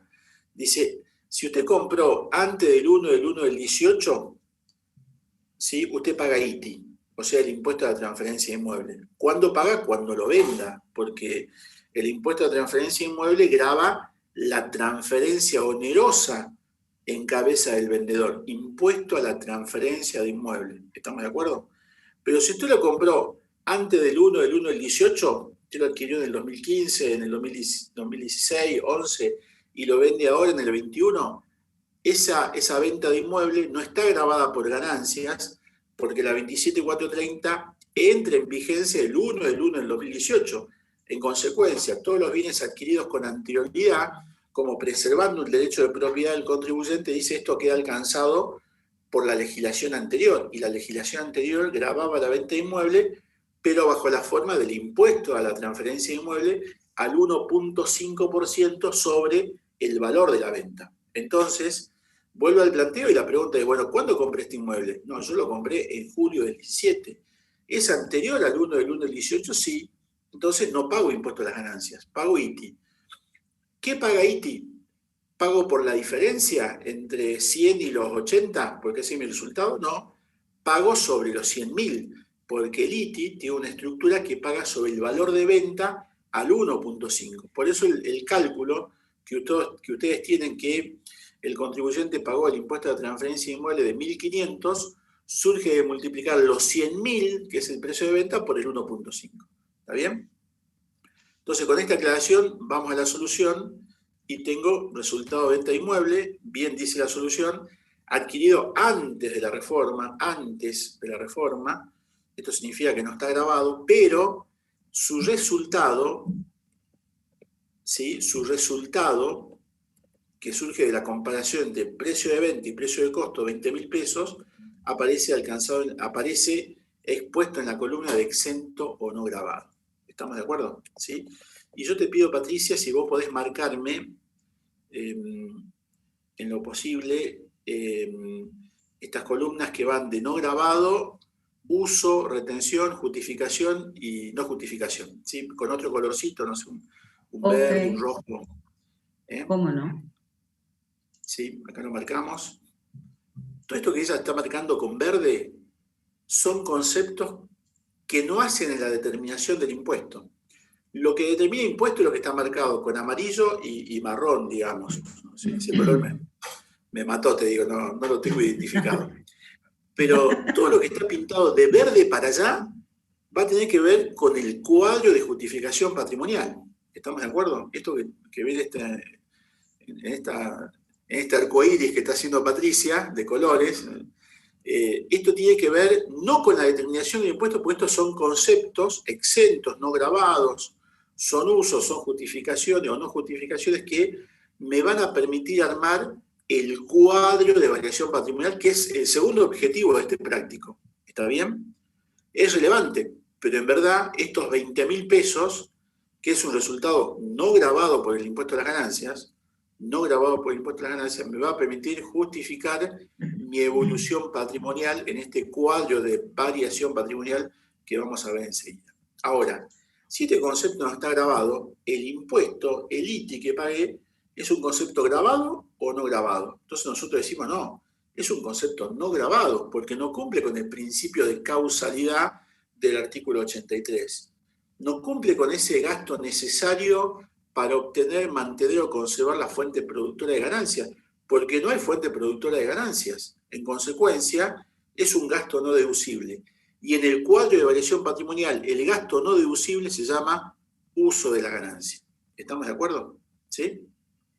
Entonces, acá tienen toda la normativa en observaciones, se las fui comentando rápidamente, pero básicamente ese es el concepto, digamos. Ahora, vuelvo para terminar un poco el punto. ¿Qué pasó en este caso? Yo vendí, pero vendí a plazo, vendí a 90 días, otorgué una financiación y estoy en presencia de la venta de un inmueble a plazo. Y Patricia claramente había dicho, bueno, acá hay operaciones o hay presunción de intereses en el artículo 52 que admiten prueba en contrario, 52 primer párrafo, pero el 52 segundo párrafo dice, si la deuda proviene de venta de inmuebles a plazo, la presunción establecida en el párrafo anterior rige sin admitir prueba en contrario. Rige sin admitir prueba en contrario.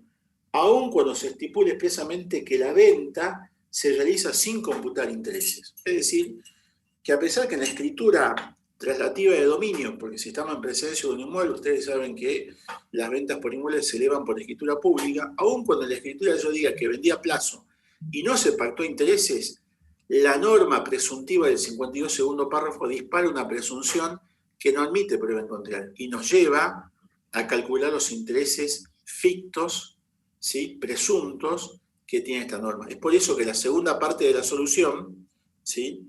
La segunda parte de la solución, ¿qué me dice? Bueno, acá hay un interés, ¿no es cierto? No está cobrado por fuera del precio, entonces está cobrado por dentro del precio, ¿se entiende, no?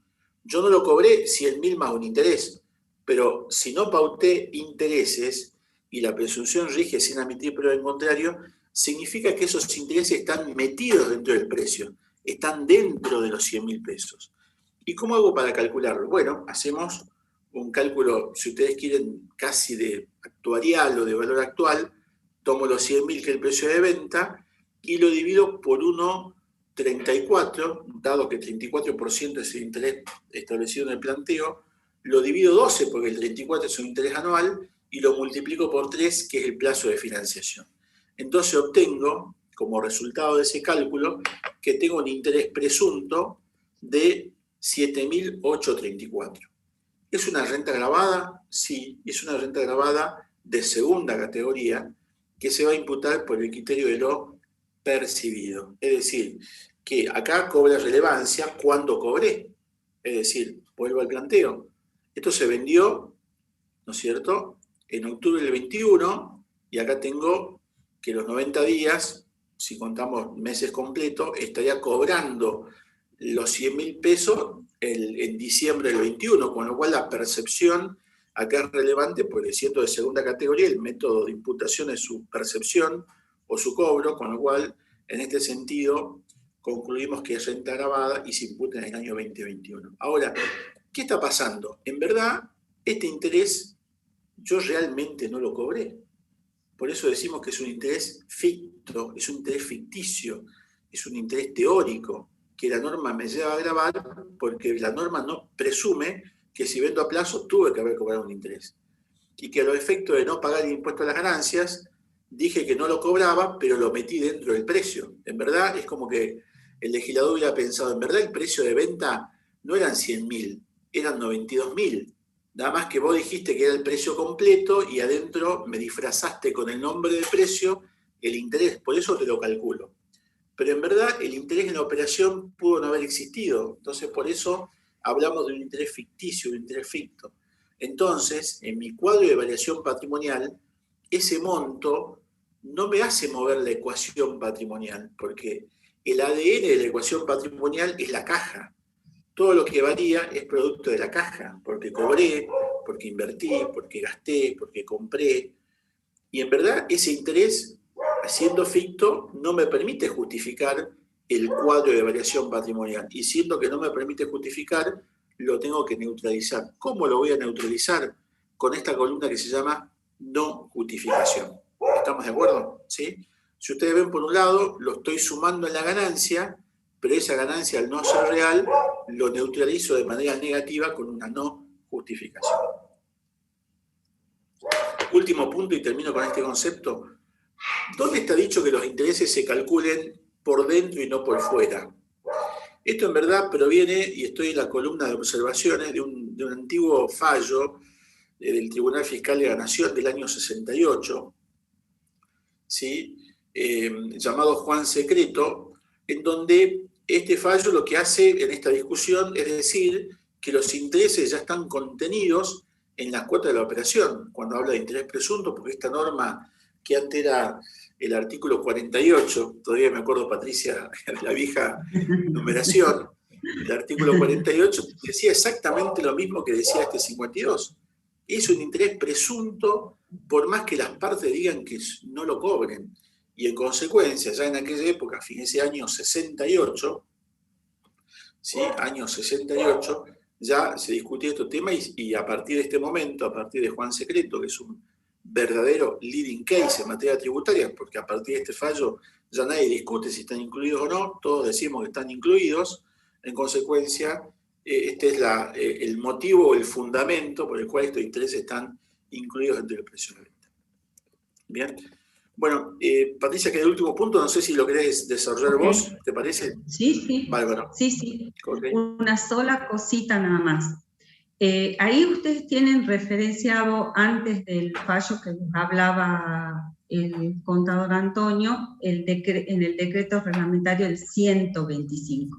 Fíjense que este caso nosotros lo hemos resuelto de acuerdo a cómo me dice la norma, o sea, a ese 34% que me fija el Banco de la Nación Argentina. Y el último párrafo del decreto reglamentario, subráyenlo porque es muy importante, me dice que si se hubiese pactado para ese segundo párrafo del 52, cuando son inmuebles, ventas de inmuebles, una alícuota menor, tengo que regirme igual por el 34%, o sea, tengo que ajustar de acuerdo a la tasa que esté vigente en ese momento de la venta, ¿ok? Eso ténganlo en cuenta. Otro concepto muy importante, pero lo refuerzo, se nos dijo Antonio, pero se los refuerzo, que esto se resuelve a través de la jurisprudencia, no lo van a encontrar en la ley a este cálculo. Por suerte, ustedes ahora si se sitúan en cada uno de los importes, fíjense que tienen el cálculo allá arriba resuelto, o sea que en ese sentido ya pueden tener más capacidad para entender los temas. Y lo último que nos interesa siempre reforzar, porque siempre les cuesta mucho esto de uso, justificación, no justificación. ¿Por qué es una no justificación? Porque nunca ingresó ese dinero, es una presunción. Por lo tanto, no tengo nada para justificar con ese ingreso. No puedo justificar un consumo, no puedo justificar que me compré una casa, o sea, un incremento patrimonial. ¿Ok? Eso es lo que nos interesa y ya vamos a pasar a los gráficos para que lo entiendan un poquito más, pero veamos ahora el punto B.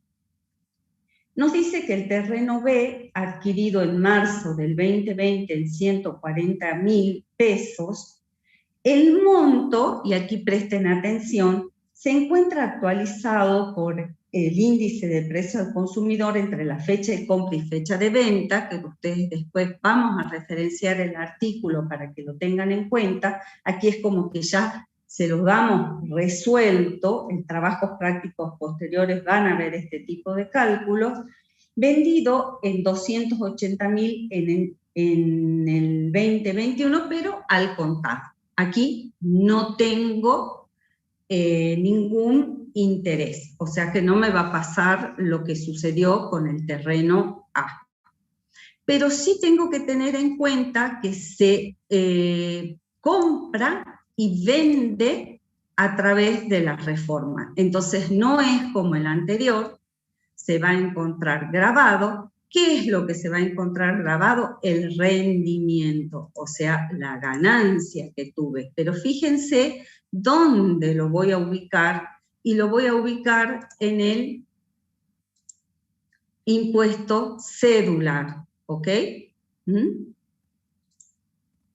Entonces, obviamente, si me voy a las referencias de los artículos, lo encuentro en el 5º del 2, en el 48 inciso K, que es ese que se agregó al último justamente por las reformas, y a través del 86A tengo todo el procedimiento que tengo que llevar a cabo cuando recién le decíamos con respecto a la actualización y fijar el costo actualizado. Eso es importante a tener en cuenta.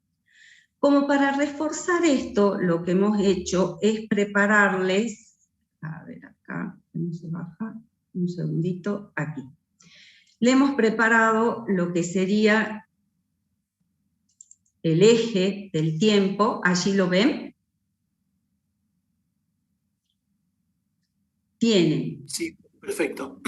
Bien, gracias. Tienen que tener en cuenta la adquisición. Para el terreno A se compra en el 2017. Entonces, antes de la reforma del 1/1 del 2018. Bien, les explicó el contador, entra a través del ITI. Pero los intereses presuntos sí son segunda categoría, o sea, la venta no entra, pero los intereses que cobré por los 90 días que di de plazo, sí entran dentro de segunda categoría, que ya lo vamos a ver con otro gráfico. Y aquí, compra en el 2020, luego de la reforma, por lo tanto, cuando vende, se encontraría ese terreno grabado a través del impuesto cedular, o sea, aparte se graba. Si yo lo quisiera ver gráficamente, puedo decir que en cuanto a la venta de terreno por esos 20.000 pesos que gano y están exentos y hay una exclusión de objetos. ¿Los tengo que tener en cuenta en ese cuadro de evolución del patrimonio neto? Sí, porque me está dando toda la pauta para ver si esa ganancia obtenida a su vez la invertí en otro tipo de inversiones o la consumí, también puede ser. ¿Qué es lo que entra únicamente en la imposición del artículo 94? Son esos intereses presuntos de 7.834 que no admiten prueba en contrario, y que si fuesen menores al que establece el Banco de la Nación Argentina, los debo calcular de acuerdo a ese, o sea, ese tiene que ser mi tope.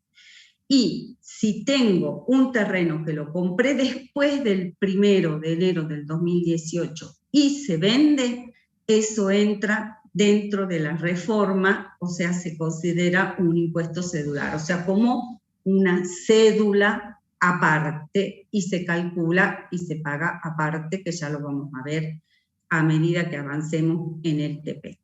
Si no hay dudas, podemos seguir avanzando.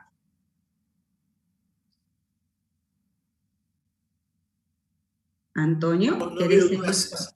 Bien. Sí, no veo dudas en el chat, así que avanzo con el siguiente. Buenísimo. Perfecto. Bueno, punto 5, participación en sociedades. El punto A me dice que se trata de dividendos en efectivos de la sociedad BB, Sociedad Anónima, puestos a disposición en junio 21. Le pido marquen esa palabra, puesto a disposición, porque va a ser en verdad el momento de la imputación de la renta. Este tema ya lo conocen, pero se lo reitero, por 70.000 pesos, que corresponde al ejercicio económico cerrado en diciembre de 2020. Y la empresa practicó la retención del impuesto a las ganancias al momento del pago producido en julio del 21. Fíjense que hay dos fechas, puesta a disposición junio 21, pago julio 21. Si vamos a la solución, ¿sí?, vamos a tener en primer lugar que analizar si este es un concepto grabado o no por el impuesto a las ganancias. La lógica nos indica que sí, porque en verdad se trata de una típica imposición de segunda categoría, la inversión en una sociedad que me entrega acciones como consecuencia de esa inversión, y voy a buscar como rendimiento el dividendo que pague la compañía al cierre de ejercicio producto de resultados positivos. ¿Está bien? Entonces voy a tener en primer lugar y otro dato que no es menor, que me dice que la compañía está pagando o me retiene el 7% de esos dividendos, ¿sí?, que voy a cobrar. Entonces acá tenemos el cálculo, ¿sí? Los dividendos ascienden a la suma, según planteo, de 70.000 pesos, ¿sí? Estoy en la solución, y la retención corresponde a un 7% que me da 4.900. Es decir que el monto neto que voy a cobrar son 65.100. Estoy en la columna auxiliar leyendo. Ahora, ¿cuál es el tratamiento? Bueno, los 70.000 pesos aparecen grabados como renta cedular al 7%, y el artículo que vamos a analizar es el artículo 97, ¿sí?, que en particular me traslado rápidamente para allá, y dice que las ganancias netas de personas humanas y sociedades indivisas, derivadas de dividendos y utilidades, a que se refieren los artículos 49 y 50, tributará la alícuota del 13%, no resultando de aplicación para los sujetos que tributen renta, a que hace referencia el segundo párrafo del artículo 73, es decir, las sociedades de capital. Debo decir que en verdad la alícuota que corresponde a este ejercicio es el 7%, porque en verdad la alícuota del 13% había quedado reservada cuando la alícuota corporativa de la sociedad de capital disminuyeran al 25%. Como eso no ha ocurrido todavía, y en verdad el proyecto de reforma que hoy está en el Congreso plantea incluso aumentar la tasa del impuesto a las ganancias para la sociedad de capital, entonces estamos trabajando con la alícuota del 7%, habida cuenta que sostenemos que la alícuota que va a prevalecer para este ejercicio va a ser del 30%. ¿Está bien? Entonces estamos tomando esa tasa, que es la tasa que surge obviamente del artículo 97, segundo párrafo, ¿sí?, y que la empresa cuando pague dividendos debe practicar la retención en carácter de pago único y definitivo al momento del pago. Entonces, estos 70.000 pesos es renta de segunda categoría, pero imposición cedular, artículo 97, ¿sí?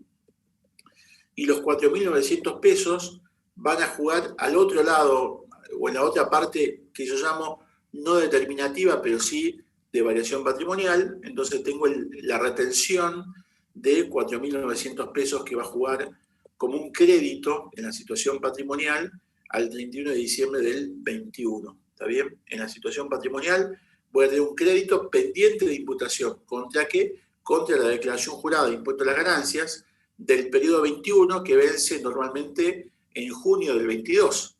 Ustedes recuerden que siempre el impuesto a las ganancias de un periodo fiscal anterior vence en el periodo fiscal siguiente. Por ejemplo, en mayo del 21 estamos liquidando impuesto a las ganancias del ejercicio 20 de sociedades, y en junio el impuesto a las ganancias del ejercicio 20, pero de personas humanas. Siempre viene un poco diferido el tema en función de los tiempos que requieren preparar la declaración jurada, determinar el impuesto y todas estas cuestiones que tienen que ver con la confección de la declaración jurada. Así que es por ello que cuando saco la foto al 31 de diciembre del 21, aparece que tengo un crédito pendiente a computar contra este impuesto cedular que ya aparece grabado por la suma de 70.000 pesos. Patricia, veo si hay alguna pregunta del chat, que creo que no, pero... Bueno. Avanzamos. Bien, perfecto. Vamos al punto B. Al 31 del 7 del 2021, o sea que estoy dentro del impuesto que estoy del periodo del impuesto que estoy liquidando ahora, dice que retiró fondos de la empresa, de otra empresa, que es HHSRL, para gastos personales por 90.000 pesos.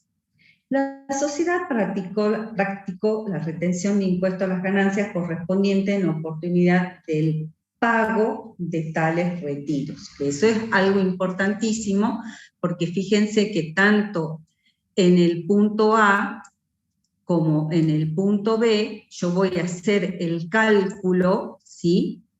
En función de ese 7%, voy a calcularlo, cuánto es lo que tengo que retener, y a la señora Prat le voy a dar la diferencia, los 83.700, es como si yo le estuviera dando los 83.700 más el papelito de la retención, ¿ok? Que cada vez se imprime menos. Aquí es exactamente igual. ¿Cuál es la diferencia entre el A y el B? Que aquí tengo que empezar a analizar lo que se denominan las utilidades fictas. Mientras en el primero me dice claramente que hay dividendos en efectivo, en el segundo me dice que retira fondos, que es la gran modificación que también se hizo a partir del 1 de enero del 2018, donde cualquier tipo de retiro, fíjense que es bastante largo, el 50 de la ley, nosotros estaríamos únicamente aquí en el 50A, todas las presunciones que se hacen cuando hay retiro de utilidades. Entonces aquí me exige otro tipo de análisis. ¿Por qué? Porque me sigue diciendo en el enunciado que HHSRL inició actividades el 1 del 1 del 2020 y cerró su ejercicio comercial al 31 del 12 del 2020. O sea, está iniciando y no tiene utilidades acumuladas. Eso es lo que me está queriendo decir hasta allí. El estado de resultados arrojó un resultado contable positivo de 780.000. La señora Paz tiene una participación del 30%. Todos estos datos los necesito para analizar el retiro que ella hizo de los 90.000 pesos. Sin embargo, me sigue diciendo el enunciado, el 30 del 4 del 2021, la reunión de socios que aprobó los estados contables no trató la distribución de utilidades ni de honorarios. Eso significa de que yo podría tener un importe exacto y ver si se empareja o no esos 90.000 que ella retiró. Como no tengo esos datos, tengo que ir a toda esta normativa que tengo yo aquí, al 120 del decreto reglamentario cuando hay retiros de fondos, al 241 que se aplica y para el resto de las sociedades, y esa EU es empresas unipersonales, ¿sí? Entonces tengo que hacer este análisis. Me fijo en base a la participación que tiene la señora Paz. Ella, en principio, como tiene un 30% de participaciones sobre los 780.000, me da 234.000. En ningún momento, ¿sí?, está superando el retiro que ella hizo a esos 234.000. Por lo tanto, estarían dentro de lo que en su momento, cuando se decida tratar la distribución de esos dividendos, ella estaría dentro de esos 234.000 porque únicamente retiró 90.000. Después ustedes léanlo con detenimiento a los artículos del decreto reglamentario. Por favor, márquenlo porque les va a dar la visión de todo lo que les estamos diciendo ahora. Pero sí no tiene que dejar de actuar esa sociedad, que en este caso es HHSRL, como agente de retención y retenerle de manera tal que si ella necesitaba retirar 90.000, le dan 83.700 y la diferencia de 6.300 estaría cubierto con el certificado de retención. Y fíjense que nuevamente estoy dentro de los impuestos cedulares, o sea, me aparté de segunda categoría, estoy dentro, sigue siendo de segunda, pero con un cálculo cedular, no dentro de la escala progresiva, como veníamos viendo los otros casos que sí se daban dentro del 48A. Si te parece, seguimos, Antonio. Sí, perfecto, no hay preguntas en el chat, así que avanzamos. Bien. Bueno, vamos al punto siguiente, como para ir finalizando este catálogo de análisis de instrumentos financieros para entrar ya a la liquidación. Este es el último punto que tenemos que ver de situaciones de acciones que cotizan o no en bolsa, así que tenemos que ver un poco este punto. En verdad, siempre segunda categoría fue un tema, no sé si vos compartís, Patricia, un tema árido, un tema complejo, pero en verdad creo que lo que tenemos que hacer es tratar de conocer mínimamente el instrumento financiero y luego darle el tratamiento fiscal. Hemos tratado en las clases más o menos de focalizar este punto, pero en verdad sugiero que a los alumnos, a los chicos que están viendo la clase, que puedan conocer cómo es el instrumento, conceptualizarlo en primer término. Algunos serán mucho más amigables que otros, un plazo fijo seguramente sí, un fondo con una inversión no tanto, pero básicamente conocer, aproximarnos a este concepto y en función de ello darle el tratamiento correspondiente, ¿no? Esto es una sugerencia, me parece que es válida en la medida que nos permite conocer de mejor manera eso que venimos a decirle cuál es el tratamiento fiscal, ¿no es cierto? ¿Está bien? Bueno, me queda enajenación de acciones realizadas en el 21. El punto A son acciones de sociedad constituida en el país. Esto ya me está dando la pauta que la fuente está en la República Argentina y esto es ganancia de fuente argentina, ¿sí? Que no cotizan en bolsa o mercado de valores. Este es otro dato relevante, porque ustedes saben que la exención está enfocada, y me refiero al 26U, estaba tentado por decir 20, al 26 inciso U, donde solamente están exentas aquellas que cotizan en bolsa, ¿sí? El precio de enajenación son 600.000, el costo de adquisición son 500.000, y el planteo me dice que este valor de 500.000 ya está actualizado por el artículo 93.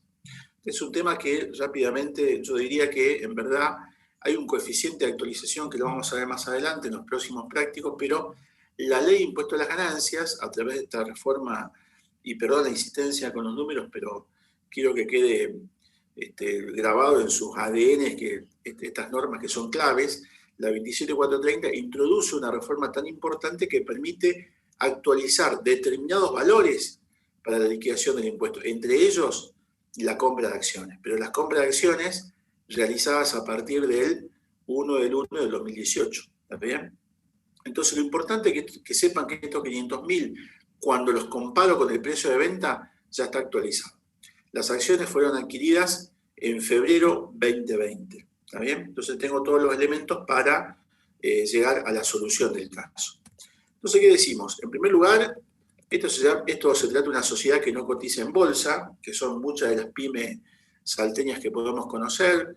Un accionista o un propietario de una SRL decide vender su participación para dedicarse a otro negocio, o decide incorporar un nuevo socio, lo que fuese, pero esa sociedad, al no cotizar sus acciones en la bolsa, se encuentran grabados por el impuesto a las ganancias. ¿Está bien? ¿Y de qué manera la ley decide grabarlo? Decide grabarlo con una imposición cedular, ¿sí? Decide grabarlo con el artículo 98, inciso C, cuya lectura ya la hicimos, ¿sí?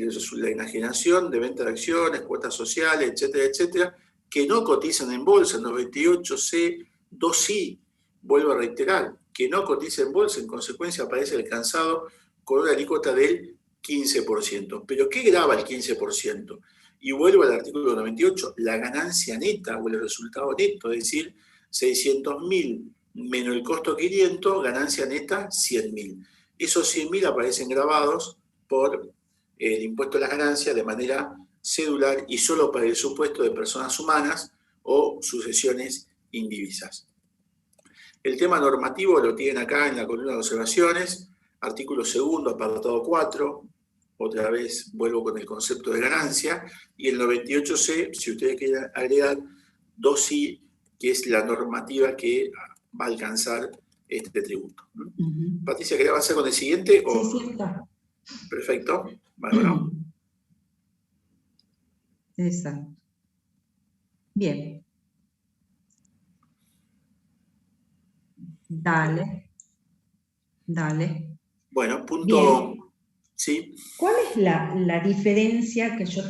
Perdón, Antonio, sí. No, sí, te escucho, Patricia, perdón. Sí, te escucho. ¿Quién habla?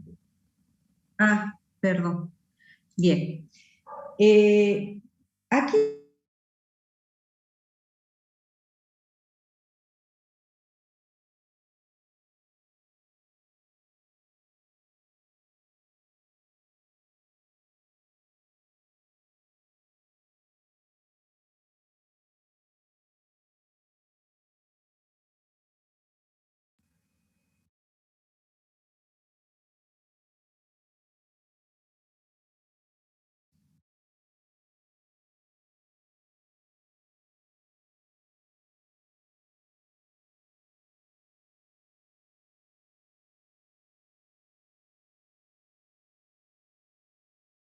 Profe, parece que se tildó. Hola. Sí, perdón, yo también no la escucho. Chicos, ¿me escuchan a mí? Nadie, a ustedes sí, profe. Bueno, yo seguramente hasta que se conecte Patricia sigo avanzando, ¿le parece? Bueno. Bueno, vuelvo al planteo y se tratan de acciones de una sociedad constituida en el exterior. Esto ya me está dando la pauta que es una ganancia de fuente extranjera. ¿Estamos de acuerdo? ¿Sí? Recuerden que el contribuyente era residente en el país, vuelvo al planteo, y el residente en el país tributa por la ganancia de fuente argentina más la ganancia del exterior, ¿sí? Entonces esta ganancia está producida por acciones de una sociedad radicada en el exterior, que cotizan en los mercados del exterior. ¿Estamos de acuerdo? El precio de transferencia es 80.000, costo computable 50.000, y la operación no pagó impuestos análogos del impuesto a las ganancias en el exterior. ¿Está bien? Entonces vamos a la solución. ¿Hola? ¿Hola? Sí se escucha. Perfecto, bárbaro. Entonces vamos a la solución. Si ustedes lo tienen, yo lo tengo acá en mi computadora, tengo acá. Entonces, ¿qué tengo acá? Una ganancia producto de la venta de acciones. Como la venta de acciones está radicada en el exterior, esto es ganancia de fuente extranjera. Y obviamente la ganancia va a resultar del resultado de la confrontación de precio de venta menos costo, que me da 30.000 pesos. ¿Está bien? Ahora, ¿qué está pasando en la solución? Fíjense que yo tengo liquidación global y progresiva, escala progresiva de segunda, y tengo una alícuota proporcional del 15%. ¿Por qué? Porque la reforma también, en una complejidad importante en mi punto de vista, ha tomado dentro del artículo 94, recuerden que el artículo 94 es la escala progresiva, pero el tercer párrafo, ¿sí? El tercer párrafo introduce una complicación adicional porque dice, y fíjense si me acompañan con la lectura, 94, tercer párrafo, cuando la determinación de la ganancia neta de los sujetos que hace referencia el primer párrafo del artículo, de este artículo, incluye resultados comprendidos en el título octavo de esta ley. Título octavo es renta mundial, fuente extranjera, incluye resultados comprendidos en el título octavo de esta ley provenientes de operaciones de enajenación de acciones, valores representativos, certificados de depósito, acciones, demás valores, cuotas y participaciones sociales, incluidos los fondos comunes de inversión, etcétera, etcétera, moneda digital, títulos, bonos, así como la enajenación de inmuebles o transferencia de derechos sobre inmuebles, estos quedan alcanzados por el impuesto a la alícuota del 15%. Es decir, que toda esta enumeración de resultado venta que tiene el artículo 94, tercer párrafo, grava de manera especial el resultado positivo de fuente extranjera a la alícuota del 15%. ¿Está bien? Es decir, que voy a tener, si ustedes quieren, un tercer escenario de liquidación. Tengo, por un lado, imposición cedular, ¿sí? 95 a 99. Imposición progresiva, 94. Pero dentro del 94 voy a tener que el tratamiento que le voy a dar a los resultados de fuente extranjera, producto de esa enajenación, va a tener el tratamiento del 15% en su gravabilidad, como una alícuota proporcional, una alícuota fija que va a gravar ese resultado. ¿Está bien? En consecuencia, el escenario de gravabilidad aparece como tomando en forma adicional o gravando de manera diferenciada ese resultado positivo por la venta de estos activos en el exterior. ¿Está bien? Entonces, coloco los 30.000 pesos en la solución, ¿sí? Y si no existen preguntas, que entiendo que no, por lo que estoy viendo el chat, avanzo con el punto siguiente. Y acá tengo en el planteo que me dice resultado, venta de acciones de YPF por 350.000 pesos, que cotizan en la Comisión Nacional de Valores y realizado a través de la oferta pública mediante mecanismos de adquisición o canje autorizados por la CNB. Acá estoy en presencia de la típica acción que cotiza en bolsa y en consecuencia el tratamiento es exento, ¿sí? Porque todo lo que cotiza en bolsa y está regulado por la CNB aparece eximido por el impuesto. Entonces, si ustedes ven en la solución, resultado de venta de acciones, lo saco del marco de la gravabilidad y lo llevo a la columna de ganancia exenta o no gravada, y la norma que voy a aplicar en la solución es el artículo 26, inciso U. ¿Está bien? No lo voy a leer porque en verdad creo que ya lo hemos visto reiteradamente, pero todo lo que cotiza en bolsa se encuentra exento, pero la norma dice además una pauta adicional que tiene que estar, la venta tiene que estar realizada por el mercado regulado por la CNB. Esto me lleva a sostener que, por ejemplo, si yo tengo acciones de YPF y se lo vendo de manera privada a Patricia y hacemos un acuerdo privado, esta operación de venta se trata en primer lugar de acciones que cotizan en bolsa. Y ese mercado está regulado por la CNB. Pero como la venta es realizada no por el mercado regulado por la CNB, sino de manera privada, esa operación se encuentra gravada por el impuesto a las ganancias porque en verdad no ha cumplido rigurosamente con el mecanismo de operación fijada por el artículo 26U, segundo párrafo. Entonces, y vuelvo sobre el concepto, ¿las ventas de acciones que cotizan en bolsa están exentas? Sí, y solo sí, si además de cotizar en bolsa se refiere a la CNB, además de cotizar en la CNB, la operación de venta ha sido por los mecanismos bursátiles autorizados por la Comisión Nacional de Valores. ¿Está bien?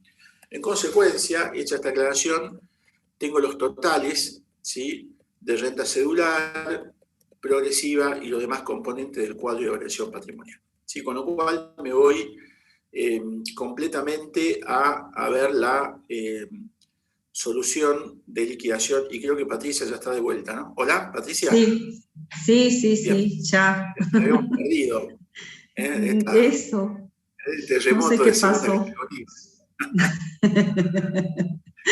Bueno, si les parece, fíjense cómo se traslada lo que yo tengo aquí arriba de la liquidación del impuesto cedular.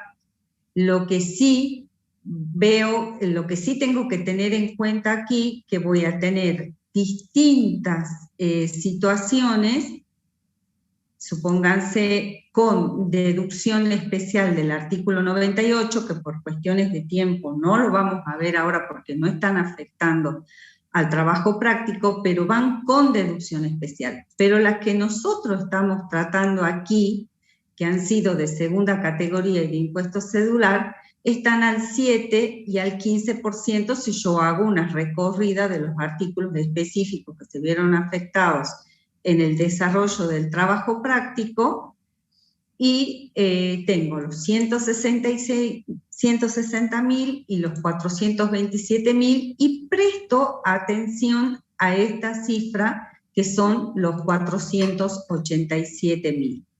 Si voy al punto 7D, fíjense, capaz que no lo tienen corregido, es 7D, voy a restar un quebranto, pero ese quebranto siempre debe ser específico de este tipo de operaciones. Voy a restar esos 25.000, me va a quedar el neto agravado, digamos, lo que va a estar como base imponible, aplico las alícuotas, y estos 11.200 que tengo, ustedes lo tienen ahí, planteo puntos 5A y B, estos 11.200 son las retenciones que nosotros tenemos totalizadas acá. ¿Se acuerdan? Que eran una por los retiros que ella hace de esos dividendos fictos, cuando vimos los dividendos, y aquellos que realmente habían sido distribuidos. Por lo tanto, ella lo va a realizar, va a confeccionar su declaración jurada, pero no va a tener que ingresar absolutamente nada porque ya lo hizo a través de la retención. Ya lo adelantó al impuesto a través de la retención. Si no lo hubiese hecho, ella está obligada. Y ahí también hay una particularidad en ese artículo, después léanlo si es que está inscripto, si es que no está inscripto, si no se toma como un pago único y definitivo cuando la sociedad retiene. Y aquí en el 15%, acá va a tener que ingresar los 45.300, que se acuerdan, era básicamente por la venta del inmueble, y había otra situación más que me interesa que la tengan en cuenta, la venta del inmueble, los 140, y el Fondo Común de Inversión de Moneda Extranjera. Entonces, totalmente cedular. Y deberíamos pasar ahora a lo que es ya el artículo 94, donde vamos a aplicar tanto la progresiva como la proporcional. Si querés explicarlo vos, Antonio. Perfecto. Bueno, avanzamos entonces en la liquidación global y progresiva, donde hay un componente diferencial, que es la alícuota del 15% de fuente extranjera, que reitero es el artículo 94, tercer párrafo, donde la reforma del 27430 introduce esta modificación trascendente porque grava los resultados provenientes de fuente extranjera de manera diferencial a una alícuota del 15%. ¿Está bien? Entonces, ese resultado, si ustedes recuerdan, era la venta de estas acciones, 30.000 pesos, en acciones radicadas de una sociedad en el exterior, ¿no es cierto? Y vamos a ver que al lado tenemos la renta de segunda categoría, ¿sí? Perdón. Sí, no quería llevarlos a ver que los 30.000, pero no, mejor no porque no estamos con tiempo. Sí, seguimos.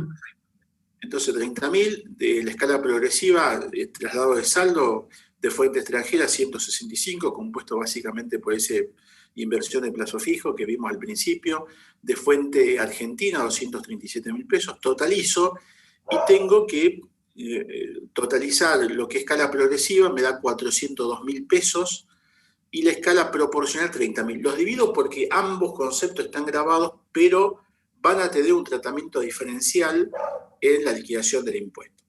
Pero previo a ello tengo que deducir el mínimo no imponible, ¿sí? Que estamos tomando el valor actualizado por la reforma reciente de abril del 21, 167.678, es el valor que acá Patricia lo marca muy bien en la planilla, ¿sí? 167.678. Entonces voy a tomar esta deducción absolviendo rentas de fuente argentina. La pregunta es, ¿yo puedo tomar el mínimo no imponible para ganancia de fuente extranjera? Sí, pero en primer lugar debo agotar la ganancia de fuente argentina para que el excedente yo lo pueda imputar a renta de fuente extranjera. ¿Está bien?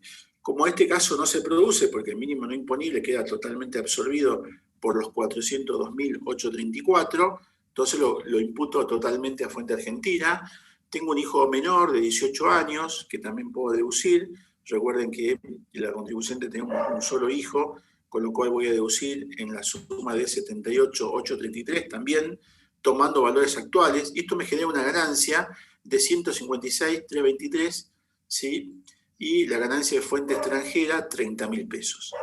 La de fuente extranjera está alcanzada, reitero, al 15%, con lo cual me da un impuesto a pagar de 4.500 pesos, ¿sí? En tanto que la ganancia progresiva la debo llevar a esta escala nueva, diría que tiene otros valores, pero que luego de aplicar, fíjense que los 156 están, yo diría, en el tramo 3, ¿no es cierto? Aplico la alícuota del 12, con un importe fijo de, digamos, 9.034, así está hecha la solución, y esto me totaliza, luego de este cálculo matemático, un impuesto a pagar, un impuesto determinado, mejor dicho, de 12.305. Como no tengo retenciones o anticipo u otros créditos para la renta global, a los efectos de su deducción, el impuesto a pagar queda totalizado en 12.306. ¿Bien? Bueno, con esto cerramos el aspecto liquidativo o de liquidación y nos queda analizar el segundo aspecto que pedía el práctico, que es el cuadro de variación patrimonial, a cuyo efecto cedo la palabra a Patricia para que en escasos 3 minutos lo pueda explicar. Sí, es el que mayor dolor de cabeza nos da en la profesión y es muy importante. ¿Por qué? Porque aquí voy a partir de lo que yo tenía al inicio. ¿Qué es lo que tenía? O sea, es como que hace una historia de todo lo que sucedió en el 2021 y lo resume allí. Entonces, si van al enunciado, van a tener ese saldo al inicio, que son los 898.000. También voy a tener esas ganancias de 432.834 grabadas, No me tengo que olvidar de todas esas ganancias cedulares que tenía, que por eso se lo fuimos marcando aquí, que son los 487.000. ¿Por qué? Porque con esas ganancias, a pesar de ser cedulares o como las que siguen, que son exentas, que nos quedaron allá arriba como sumadas exentas, yo realicé o mayores consumos, hice viajes o hice mayores inversiones, por ejemplo, ¿sí? Aparentemente no hice inversiones, pero porque están bastante parejos, el patrimonio al inicio y el patrimonio al final, pero aquí en esta columna 2 es, perdón, columna 1 sería allí, ya lo vamos a corregir. ¿Qué es lo que hago aquí? Tomo el patrimonio al final, donde van a estar incluidos esas dos retenciones que nosotros vimos allá y que decíamos que eran los 11.000 pesos de retenciones que estaban como créditos a favor de esa persona física, como que para que ya vayan asimilando qué es lo que está en ese patrimonio al cierre. ¿Qué voy a considerar acá en este cuadro? Todos aquellos gastos que la ley no me permite deducir, como era el impuesto al ITI, y ¿lo gasté? Sí. ¿Lo tuve que pagar? Sí. Efectivamente lo pagué, pero no lo pude deducir. Las no justificaciones, que eran esos intereses que nunca me ingresaron, pero que los tuve que declarar en ganancias de segunda categoría, y por diferencia, fíjense ustedes, allí tienen toda la fórmula, voy a determinar mi consumo. O sea que prácticamente todo lo que obtuve en la venta de los terrenos, etcétera, etcétera, es muy probable que los haya consumido o distribuido herencia, etcétera, etcétera. ¿Y qué es lo que tengo que conseguir? Que estas dos columnas se emparejen, siempre estén parejitas, y que ese consumo, que siempre está por diferencia, sea lo más acorde al estándar de vida que tiene la señora Prat, como por ejemplo el consumo que tiene en tarjetas, si viajó al exterior, etcétera, etcétera, etcétera. Así que no sé si hay alguna duda, si querés reforzar algo, Antonio, estaríamos cerrando el TP. Justito. No, de mi parte, me parece que, salvo que existe alguna pregunta en el chat, pero en principio creo que los conceptos y el objetivo del práctico está cumplido. Antonio. Bueno, bien. Cualquier cosa, recuerden que tienen el foro, estudien Antonio, mucho. Alicia, ¿me escuchas? Sí, sí. Hola, Joaquín, buen día, ¿cómo estás? A mí se me plantea una duda que la dejo si quieren para que la conversemos después, pero en el planteo, en una parte, dice que, y se me ocurrió ahora, dice que tiene servicio doméstico. ¿No iría eso? ¿No podría ir como deducción general? Sí, ya lo hemos anotado para mejorarlo el año que viene. Ah, perfecto, bueno. El año que viene lo vamos a tener en cuenta para que también ya empiecen a ver un poquito de deducción general. Bárbaro. Sí, está perfecta la pregunta. Excelente el desarrollo de este. Gracias. Bueno, no, por favor.